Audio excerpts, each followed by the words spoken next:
Hey everyone, welcome back to the channel. Thanks for tuning in. You're watching the VSO Gun Channel. I'm a little bit under the weather today, so if there's a bunch of weird cuts, it's me coughing, sneezing, or blowing my nose. Or just before I pressed the camera on the last take, I accidentally had one of those involuntary snot rockets. So it was really great. So if you see something weird happen in the editing, that's probably what happened. So I apologize in advance.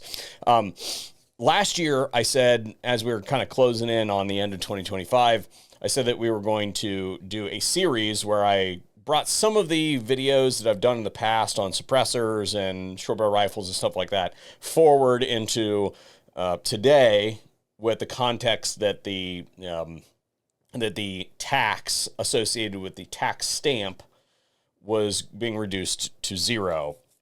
Still have to do the unconstitutional, illegal background check and registration, all that sort of stuff. Shouldn't have to do it, but you still have to do it, at least as of right now when I'm making this video. We'll see how that changes going forward. But because that financial burden has gone away, a lot of folks are going to be rushing into suppressors. I've heard from many of you that you're doing it. And there's this thing that I've heard time and time again before, and now I've heard it a couple times since the tax has fallen off. Oh, I've got this thing. I'm going to go get it threaded for a suppressor. And I'm going to tell you that 9 times out of 10, that is incorrect. You're not going to do that. That is the wrong thing to do. There are some best practices that just because the tax has been reduced to zero doesn't mean that those have changed. Some of them have, but not all of them. And what I would tell you as a general principle is that you build the suppressed weapon system around the suppressor, not add the suppressor to an existing weapon system.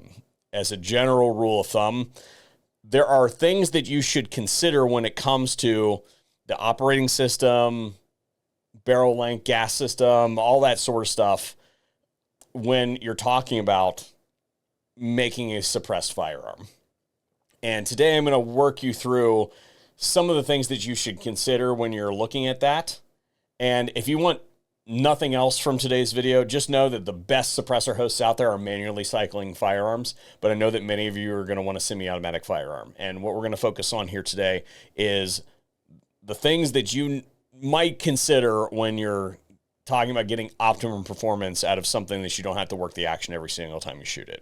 After we hear a quick word from today's sponsor. Today's video is brought to you by the Modern Gun School. This is an accredited online university. Whether you're looking to learn a few things or trying to break into a career in the firearms industry, this place is set up to be streamlined and work for you so that you don't have to burn a large quantity of money to get an education in the firearms arts. And that gives you some latitude to pursue other educational pursuits like, a business degree on top of your firearms education. So go check them out at Modern Gun School and tell them that I sent you. So as I mentioned, if you want the best performance out of your suppressor, then some kind of manually cycling firearm is going to be the thing to have. A bolt action, a pump action, a lever action, a gun that remains locked under its own power, and you have to physically open it up because there is no vent for that excess gas. It's all going through the suppressor. There's no other way for it to escape because all of that pressure differential and stuff like that has already run its course by the time you get around to opening the action. So everything has to go out the only exit. The compromise there is that it's a manually cycling action, right? So I know that many of you are going to want the semi-automatic hosts. So today we're going to focus solely on the semi-automatic aspect of things. And that means that at some point, some of that explosive energy is siphoned off to operate the internal components. And to do that, it's got to run into a thing and then have somewhere else to go. Because normally with like a manually cycling action, you've got a hard wall, a concrete wall that is the breech. And then the only thing that moves in that whole system is the bullet, and then it all goes out that way. But in order for that gas to be redirected in a different direction to operate some other kind of mechanism, it's got to go somewhere. There's got to be a vent there somewhere. So if we, for instance, think about the like the direct blowback or delayed blowback guns, you can think of those, and this is a very simple way to think about it, as a weight with a spring. So when the gun goes off, that explosion goes off, it pushes against the bolt and it pushes against the bullet. The bullet goes down the barrel, the bolt starts moving back. The delayed blowback systems, there's some other mechanism that has to run its course, like the think like the MP5 with the roller delay blowback, but I think the one that's probably easiest for people to understand is the CMMG system, the radial delayed blowback. Some mechanism must move through its range of motion that allows that weight to then be engaged by the spring, and then the gun unlocks. There's less that can be done to mitigate the excess carrier speed and stuff like that is going to be generated by the suppressor being on the end. And I'm going to get to that here in a second, what that actually is and why it happens that way. And to do that, I think the best thing for everybody involved is to stick with the AR-15, because that's America's gun. If you understand how the AR-15 operates and how to suppress it, then you can apply all of those principles to every other weapon system that you're going to have. And the principle is this, that at some point in time, you're going to vent off that explosive power to run some kind of components. And the AR-15 system, we have a gas tube that is pressurized by a gas vent that is somewhere on the barrel, and that barrel vents the gas off. It runs down the gas tube and then interacts with the guts of the gun. Where you put that vent is important. Some of the guns that you have already are already set up. I would say it like this. If you've got an AR-15 that you want to suppress, if it's got a mid-length gas system with an adjustable gas block on it, you're probably good to go. If it's not that, you're probably going to have some things that you're going to have to do to it. You can do things like increase the buffer weights and stuff like that, which is going back to the like the direct blowback guns. That's pretty much all you can do for those ones, is increase the weight of the carrier. The delayed blowback guns depends on the operating system. You can increase the weight of certain springs at certain places. That can help, but generally speaking, when it comes to like the AR-15, what we do when we're talking about it or a piston-driven gun is we meter how the gas interacts with those internal components. And we do that with some kind of adjustable block, or we move it around on the barrel. And there's some key things that you need to understand when it comes to suppressors and how they increase the carrier speed of your semi-automatic firearms. Oftentimes people will say, well, it's because of the increased back pressure that this occurs. And that is not entirely true. So you have to understand that the pressure never actually increases. There's no physical phenomenon that would cause the pressure to increase just by adding a suppressor to the end of it. What people are trying to say is that relative to not having the suppressor on the end of the barrel, when the bullet is moving through that suppressor, it would otherwise be outside of the system. It would have left the muzzle.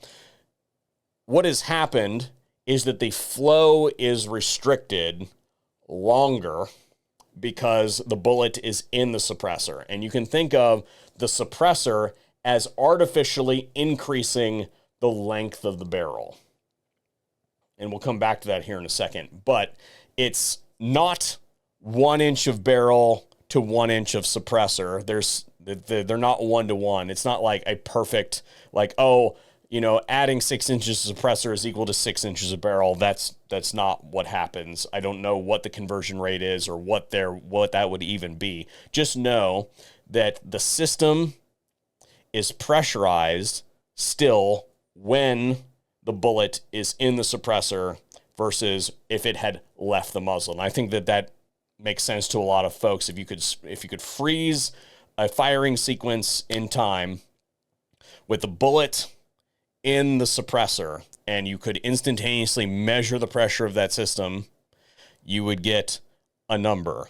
And then at the same instant, if you could Thanos snap that suppressor out of existence and did a remeasurement, you would get no number, because the system would no longer be under pressure, because the suppressor would no longer be there.